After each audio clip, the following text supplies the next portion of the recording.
Greetings, everyone. Core here, and time for another midnight review. And of course, we went to go see Ready Player One, which is it was pretty awesome. I had a lot of hype going into it, and I think it lived up to that hype, if not exceeded that hype, just because the whole movie is literally an Easter egg hunt, pretty much, which I think is pretty hilarious considering Easter is this Sunday. Uh, we pretty much got our Easter egg hunt for adults. Kids could get the actual eggs. We get all the pop culture, anime, video game, comics, everything referenced pretty much in this movie. Uh, it's it's kind of hilarious because it is a little light on Marvel, guys. I mean, DC. There's technically more DC than Marvel in this movie, but that's probably just because it's Universal uh, and it has Warner Brothers. Probably easier to get than Marvel and DC, Disney. But yeah, overall, great movie. Go see it if you like any kind of action, pop culture. You just want to look at all the Easter eggs in the backgrounds. Go see it. It's worth your dollar. It's worth seeing it on the big screen too, because when you see it on the smaller screens, it might be a little harder to pick out all the little details. Because there's just so much. Supposedly there's a Ruby reference to Crescent Rose, or Crescent Moon, her weapon. Ruby Rose's weapon, her scythe. It's also a sniper rifle, and apparently missed it. I was looking out for it, and I think I have an idea where it's at towards the end, but I missed it because they all have like these little inventory things, and I think it was in the inventory when he was looking through his weapons. But yeah, so this movie's interesting because it's directed by Steven Spielberg, produced by Steven Spielberg, and just the source material and everything. I mean, the book was written in 2011, and it really got its legs once it was given away with one of the loot crate boxes. It just picked up steam, and just the process from being published to uh, pretty much from being published as a book to being reviewed and to going through the whole movie process of being turned into a movie. 6 7 years, that's pretty fast, a turnaround from the book, 2011, from the book being published to 2000, early 2018, mind you, it being released as a full-length feature film, which is awesome. Like I said before, it just gives you such, if you're like a nerd, a geek, an otaku, anything that you just like pop culture at all, you'll find something in this movie. Even if you're just a film buff too, as well. There's a couple, of the Easter eggs are, film related more, and it's such a cool movie, man. Like I'm probably gonna see this like 2 or 3 more times for sure, in the theater at least. Definitely gonna pick this up on like 4K Blu-ray when it comes out because I want to, zoom and enhance every little bit. It actually might be one of the first 4K Blu-rays to actually buy, because I haven't bought one yet because I don't have a 4K Blu-ray player yet, but soon, hopefully. But yeah, so overall, actors were great. I believe the main actor is the guy from Kick-Ass, I believe. I mean, he was also in the Godzilla movie. The girl I don't remember too much of, but yeah, so pretty much they do a good job. It's really fun to see them when they get when they all meet in real life and stuff. It's just how odd they act, and it's just funny. I mean, there's a lot of commentary of today's reality. VR is getting bigger and everything, and technically this isn't that far into the future. 2045. It's not that far away. I mean, as much as we would think it is not, because time waits for no man, and it is coming up fast. Uh, but it is cool how they do this. They're hunting down for 3 keys by the Easter egg, developer, who pretty much it's the relationship he has is kind of like the whole Apple thing with Steve Jobs and was the guy who programmed everything, Newak. I know I'm gonna totally get that wrong, but yeah, like it's very there's a lot of similarities between that developer and promoter kind of relationship, and this is cool, man. Like, it's funny. I didn't know Simon Pegg was in this movie until, literally yesterday when I saw him on uh, the Daily Show with Stephen Colbert, and it's like he's promoting Ready Player One. I'm like, why is he promoting Ready Player One? It's like, oh yeah, he's in it, which that was a good little treat. Just seeing all like the pop culture stuff. If you've seen the trailers, there's a Gundam in here. There's the Iron Giant. There's Deadpool. There's Harley Quinn. There's the DeLorean. There's Kong. There's just mayhem left and right. The racing scene is just crazy.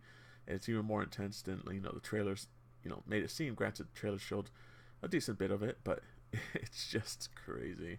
Just what they do is just it's just crazy fun. I mean, it's such an overload at times because, like I said, there's just so much happening. But yeah, I mean, everything just works out so well. Uh, and I'm actually wrong. I'm sorry. I'm looking up IMDb as I'm doing this video. I was wrong. Apparently, I mistook the main actor, who is Ty Sherdeen, for the Kick-Ass guy, which he is not. He's actually Scott Summers from the new X-Men series. Well, not new X-Men series, but the latest X-Men movies. X-Men Apocalypse. And I feel so ashamed about that. But yeah, so he does a really good job, relating his age and everything. And it's just, man, like, after seeing this movie, it's like I want to see it again. And that's saying a lot, because I haven't seen a movie lately that I kind of want to see again, besides maybe Black Panther. But even before that, like Thor Ragnarok, I was cool with just seeing it once. Justice League, I was cool with not seeing it at all. Just I think that says something that it's a replay kind of movie, and I hope it does well, because granted, it came out on today, Thursday. Early showings were on Wednesday, which unfortunately I wasn't able to go because of work. So I went to the first showing of today on Thursday, and it was at 12:40, and there was maybe 6 people in the audience. Granted, I did see it in Dolby Atmos, which is more expensive and is more immersive. I don't think it's still quite has taken off yet, but I love seeing the movies in it, and I think it really adds a lot. I think seeing it in Dolby Atmos, I will recommend. I can't see seeing this in 3D, because there's a lot of fast movement stuff, and I think it's just gonna give a lot of people headaches. So I would recommend not seeing it in 3D. I haven't seen it in 3D. I don't really care for 3D too much, and I could see this movie is gonna be really crazy in 3D. So you might want to skip on 3D. But overall, actors were great.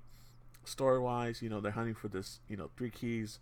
Whoever finds the 3 keys gets filthy rich and becomes the owner of Oasis, which is the virtual reality world. There's an evil corporation trying to, find the 3 keys so they could take over and just, pretty much add up the whole VR experience. They said 80% ads before seizures are induced, which is pretty cold. That's pretty evil, I would say, as far as corporation wise. Besides that, music is really good. Lots of callbacks, lots of hit songs. I think the whole reason why this movie was able to be made and able to have so many references and music wise and just everything overall, I think it's just because Steven Spielberg was on board for this movie, and I think that's the whole reason, man. Because without Steven Spielberg, I don't see this movie being made. You have to have another big name, like there's probably only 5 other names that the studio would have okayed, and everybody else would have okayed their copyrights being used in this movie, which is awesome, I gotta say. You got everything from Overwatch to Halo Spartans to, it's just there's so many going on, and it's it's just a fun movie. It's a feel good movie. It's just you're just gonna be smiling the whole way, just enjoying this whole movie. This whole movie is just totally enjoyable. Uh, that's really all I could say about it. It's, it's not slow. It's has a nice pace. It has your attention pretty much in every detail, because there's a lot of details to have. The writing, I can see how they abridged a lot of the book, but granted, the book's not that. The book's not too big. It's 200. How many pages is it? It's 360 pages, 360 something pages. So they did abridge some stuff, I think, which I think streamlined it better. There are some scenes that kind of they sped along a little just to progress the main story, pretty much what people came to see, which is the VR world and all these cross references and everything. Which, yeah, as far as the movie wise, it did suffer a little, but overall, for what it does, what it is, and what it pulled off, it's amazing. I'm probably gonna watch this again in the next day or two. So that's all I gotta say. It's You like any pop culture stuff. If you're looking at this review, I would assume you like pop culture stuff because all that. That's my resume right there. And of course, that's only about half of it that you can see. So I enjoyed it extremely. So if you think you will, don't second guess it. Just go see it because it is awesome. But until next time, guys, April's going to be a little light. I think next video is probably going to be Rampage because it just looks like fun. And maybe Isle of Dogs. I know Isle of Dogs is already out in select, like half the theaters, but I just haven't gone. I might see it and do like a double review, but most likely Rampage will be our next movie review, which will be on April 12th.